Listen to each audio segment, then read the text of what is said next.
It wasn't just that Cynthia and I hadn't been close for a while. It was a way to become so normal, so unremarkable, that neither of us seemed to care anymore. We'd been married for 7 years by then. The honeymoon phase had long since ended, sure, but we should figure out how to make things work by now. The distance between us was no longer something we even noticed. Our routine felt more like two roommates coexisting rather than a married couple. Her side of the bed might as well have been a different country. There were no affectionate gestures, no kisses goodbye, no random touches, just an endless silence. I told myself it was work stress, maybe hormones, anything that made it easier to ignore the truth. Then came Edward's birthday party. It was a casual backyard gathering with string lights above, cold beer in coolers, people laughing around a stone fire pit. For once, Cynthia seemed genuinely happy. She joked, smiled at strangers, and even touched my arm when we arrived, pretending for everyone. For a moment, I almost convinced myself it was real. Edward raised his beer and asked, "Serious question. Who's got it better, the newlyweds or us old married folks?" People laughed and tossed out answers. Cynthia stepped forward, holding a glass of wine. She flashed a bright smile and leaned in toward the group, saying, "For Donald, intimacy is a gift I give him when he's a good boy, and only on my schedule." The laughter came in waves, loud and ugly. Someone elbowed me playfully, and a few of the women laughed even harder. I forced a smile and took a drink to mask the sting. But it wasn't just a joke. It was how comfortable she was with it, how proud she seemed of herself standing there, knowing she humiliated me in front of everyone. The rest of the night was a blur. Cynthia laughed too loud. I nodded along, drank too much, and pretended it didn't hurt. When we got home, she kicked off her shoes, poured herself another glass of wine, and sat on the couch scrolling through her phone like nothing had happened. I stood in the hallway for what felt like an eternity, watching her, realizing just how invisible I'd become in my own marriage. This wasn't just a rough patch. This was over. The only difference now was that I was finally ready to stop pretending. From that point on, I stopped trying. No more asking if she wanted coffee or sending her silly memes. No more reaching across the distance between us. Cynthia didn't seem to notice, and if anything, she seemed relieved, like my silence made things easier for her. In the mornings, I started waking up earlier than I needed to. I'd drive down to Benny's Diner, the one she always called gross, and grab a coffee. I'd sit in the parking lot with the windows down, just breathing. It didn't fix everything, but it reminded me that I was still alive. At home, we moved around each other like strangers. Cynthia continued to scroll through her phone, and I kept busy fixing small things around the house or flipping through a book that I wasn't really reading. One night, she looked up at me over the rim of her wine glass. "You've been awfully quiet lately," she said, as though it were mildly annoying. I shrugged. "Guess I don't have much to say." She studied me for a moment, almost as if she were trying to figure out if I was angry or broken. Then she gave me a tight, dismissive smile and went back to her phone. The old me would have tried to fix things, would have apologized for things that weren't even my fault. But not anymore. At the gym, I started lifting heavier and running harder. Not for her, not for anyone, but for me. I could feel pieces of myself returning. Parts one didn't realize I had given away. Cynthia never asked where I was going when I stayed out late. She didn't text to check in. She didn't care. And that told me everything I needed to know. It didn't take long for Cynthia to notice something had changed. One night, I came home later than usual, and she was sitting on the couch, scrolling through her phone, a glass of wine half empty beside her. "You're out late," she said, her voice casual but her eyes sharp. I shrugged, kicking off my shoes. Gym ran long. She watched me like she didn't quite believe it. "New routine, huh? New priorities," she said, her voice edged with something I couldn't quite place. I didn't answer, just kept walking into the kitchen.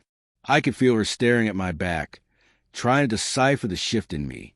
Later that week, she tried to be sweet, made my favorite lasagna, wore the soft old sweater she knew I liked, brushed against me when she passed by in the hallway. The old me might have melted, but the new me just smiled politely and kept moving. One night, She sat next to me on the couch instead of curling up at the far end. "You've been different lately," she said, tucking her legs under her.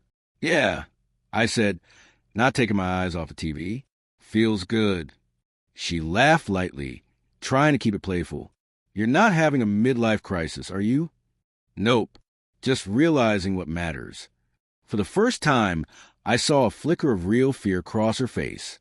She started asking where I went after work, who I was texting, why I was dressed nicer for the gym. The irony wasn't lost on me. For years, she'd acted like I barely existed. Now that I wasn't predictable anymore, she was panicking. I didn't explain myself. I didn't argue. I didn't give her anything. And that silence drove her crazy. The truth landed in my lap when I least expected it.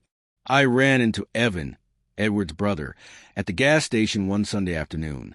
We exchanged pleasantries, talked about work and the weather. Nothing important. Then, as he grabbed a soda, Evan hesitated.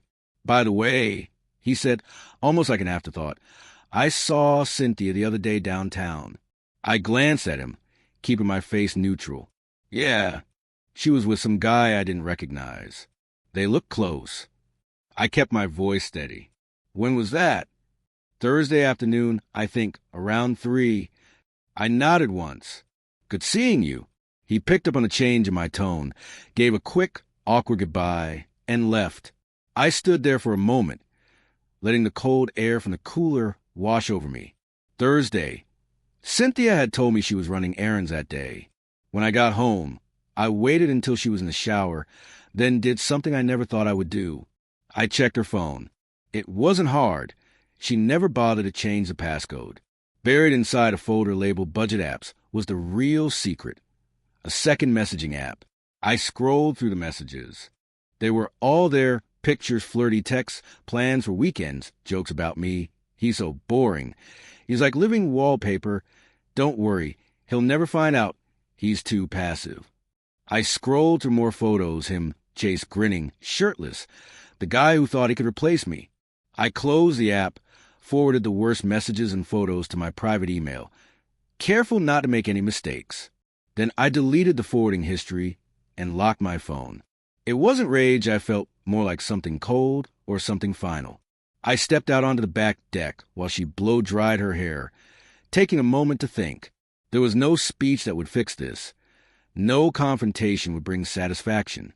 The cleanest revenge wasn't a fight. It was a quiet, perfect exit, leaving her standing in the ashes she created. The next morning, I began executing the plan.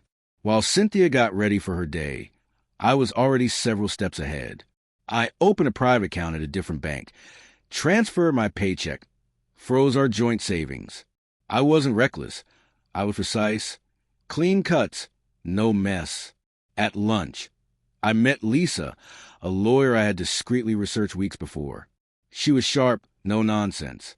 I showed her my phone, and she read the messages slowly, her face expressionless except for a small nod when she finished. Lisa confirmed that I had more than enough proof of infidelity, hidden finances, and leverage that could keep it clean and quiet. She assured me there would be no drama unless Cynthia started it. I leaned back in my chair, agreeing. By the end of the week, I'd rerouted everything important into my name. Credit cards canceled, streaming services I paid for gone. On Friday, Cynthia tried to order sushi after work, but the card was declined. She called from the restaurant, frustrated. "Donald, the bank says our account's frozen. What's going on?" I smiled to myself, leaning against the kitchen counter. Must be a glitch. I'll look into it. That night, she wore the red dress I once loved, sitting close to me on the couch, laughing too hard at a movie she wasn't even watching, testing the waters. I stayed polite, cool, detached, letting her squirm. Saturday morning, she asked if I wanted to join her for brunch with her friends. "Nah," I replied, tying my sneakers. "Got plans." Her confusion seeped into her voice. "Since when?" I smiled. "Since now." By Tuesday night, everything was ready. The house was in my name. The finances were secured. The divorce papers sat neatly on my desk. I just had to pick the right moment to deliver them, and I already knew exactly when that would be. I didn't have to wait long. Cynthia had a self-care weekend planned at some yoga retreat 2 hours out of town. I already knew the truth. She wouldn't be alone, and it sure wasn't for yoga.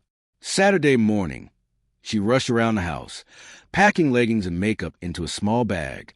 "You'll be okay without me for a couple of days?" she asked sweetly. I smiled. "I'll survive." She kissed my cheek quickly and distractedly and left without a second glance. As soon as her car disappeared down the road, I moved into action, changed the locks, locked down the bank accounts. By the time she hit the highway, the life she thought she controlled was already gone. I didn't follow her, didn't blow up her phone. I wasn't interested in a confrontation. I just waited. Around noon, I sent her one text. "When you get back, don't bother coming home. Papers will be delivered Monday." No punctuation, no threats, just the end. Her first reply came 10 minutes later. "What are you talking about?" Then more. "We need to talk. You're blowing this out of proportion. Donald, stop being dramatic. You're not like this." I didn't answer any of them. I deleted every message without reading more than the first line. I was busy, back at work, picking up new projects, hitting the gym harder, eating better, sleeping better, living better. One evening, after a late workout, Kelsey, someone I knew from the gym, stopped me outside as I was leaving. "You hear about Cynthia?" she asked. I raised an eyebrow. "No, don't care to either." She laughed. "Well, she moved into a tiny apartment over by 9th Street. Chase dumped her. Guess he wasn't into long-term after all." I just nodded, letting the news settle like dust on an empty road. No satisfaction, no gloating, just confirmation that the life she'd gambled everything on had fallen apart. A few days later, on a rainy Thursday afternoon, I saw her again. I was grabbing coffee at Starbucks when she walked in, her hair damp, wearing a sweater too big for her frame. She spotted me and froze for a moment. It looked like she might cry or beg. Instead, she gave a small, sad smile. "You look good, Donald." I nodded politely. "I feel good." Nothing cruel, nothing extra. I picked up my coffee and walked past her, just another stranger in line. And honestly, that's all she was now. A few days after that last awkward encounter at Starbucks, Cynthia sent one last text. "I'm sorry for everything." I really am. I stared at it for a second, then deleted it without replying. Forgiveness wasn't what I needed. Closure wasn't a conversation. Closure was a choice, and I had already made mine. The real betrayal wasn't the cheating. It was the years of contempt, the slow, quiet erasure of who I was until I was nothing but furniture in my own life. But that was done now. On Saturday morning, I sat on the back porch with a cup of coffee, the cool breeze rolling in from the field behind the house, the same house Cynthia used to decorate for parties, for show, for appearances. Now it was just mine. Simple, quiet, real. I thought back to that night at the party, standing around the fire pit, while everyone laughed at my expense, Cynthia's voice sweet and mocking. "Intimacy is my gift if he's a good boy, only on my schedule." I smiled at the memory. Not bitter, just clear. She thought the power was hers to keep. She never realized I was the one who allowed it, until I took it back. For the first time in years, the silence around me wasn't heavy. It wasn't cold. It was mine. No one else's. Not something forced on me. Not something I endured to keep the peace. Mine. I leaned back in my chair, stretched out my legs, and let the morning settle into my bones. No noise, no chaos, no masks. Just a quiet life I had built for myself. And the one promise I would keep from now on, I'd never hand my silence over to someone who didn't know how precious it was. Not ever again.